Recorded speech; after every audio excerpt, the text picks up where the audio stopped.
takže ja vás zdravím tuto Jack Stones a pri mne je miestny veliteľ polície LAPD, pán Oscar Black. Takže dobrý deň. Dobrý deň.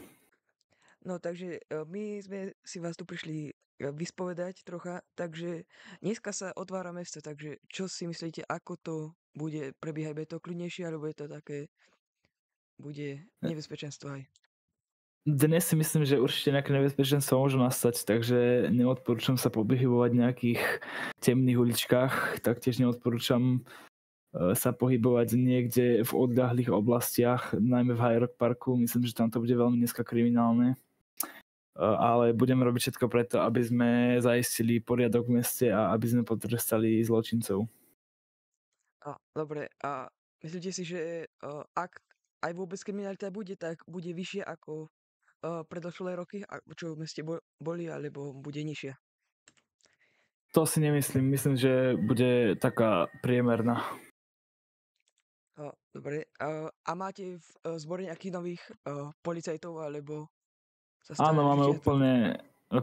máme úplne vymenené vedenie, takže úplne nové posiely, čerství ľudia, ktorí vedia, čo robia. Takže myslím, že určite vôbec nebude problém v našich postupoch ani v našich krokoch, ktoré budú viesť k ochrane tohoto mesta. Taktiež nám tu prišli aj šerifovia, ktorí nám určite tiež dneska pomôžu.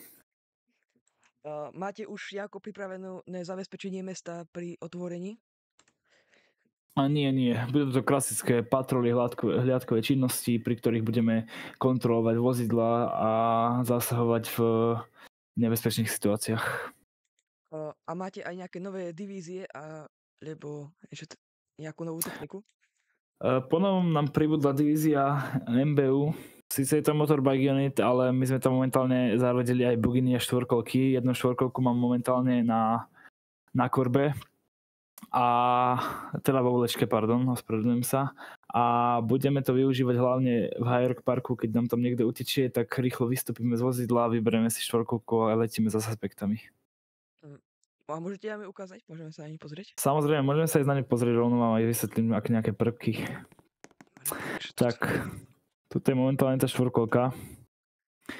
Aktuálne štvorkolka má na sebe maják, ktorý zabezpečuje dostatočnú signalizáciu pri naháňaní, až suspekt je si vedomý, že uteká polícii.